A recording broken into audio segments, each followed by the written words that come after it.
Hi everybody, it's Casey Williams. I'm a big fan of Alfa Romeos. I like the way they look, I like the interiors, I like the way they drive, I like the crisp handling. But the one thing I don't love so much about them is their quality ratings. If Alfa Romeo could just make them a little higher quality, I'd really like the vehicles a lot. So if you could get the style and the handling, the Japanese quality, that'd be quite a combination. And it'd be something like the vehicle we have this week. It's a 2021 Mazda CX-30. Let's go have a look at it. A lot of compact crossovers can look kind of pudgy, look a little tall, just look a little unwieldy. The Mazda is not one of them. I think it's really a beautiful vehicle.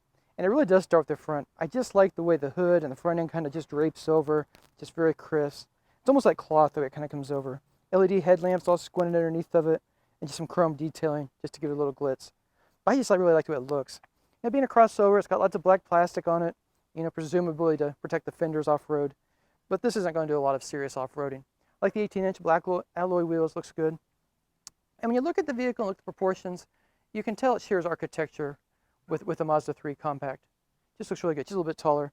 But just a lot of really just nice sculpture in the body sides. Comes back this way, really beautiful.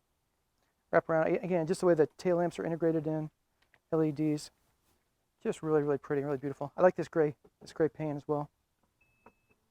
Power hatch. It's not a big luggage compartment, but for a compact crossover, it's adequate. The back seats split fold, so you can get some bigger stuff in here too. The interior would not be out of place in an Audi. I think it's really beautiful, and everything just feels very high quality. I like the simplicity of it. It just feels like it should be inside of a sports car. Everything's just understated.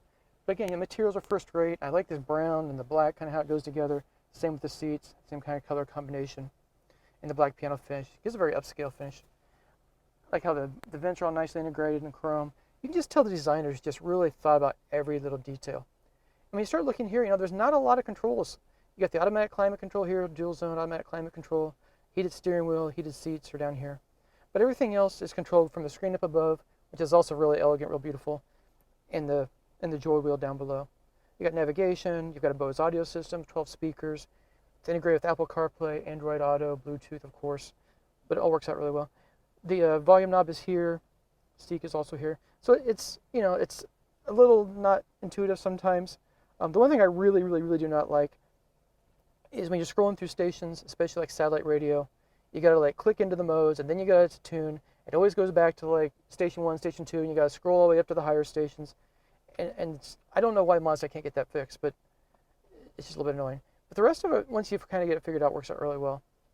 I like the thick leather wrapped steering wheel, really, again, really classy. This has a heads-up display, which I really appreciate in a sporty vehicle. And a lot of safety equipment on this vehicle. So forward collision alert with auto brake, lane keep assist, blind spot warning, rear cross path detection with auto brake, and a 360-degree camera.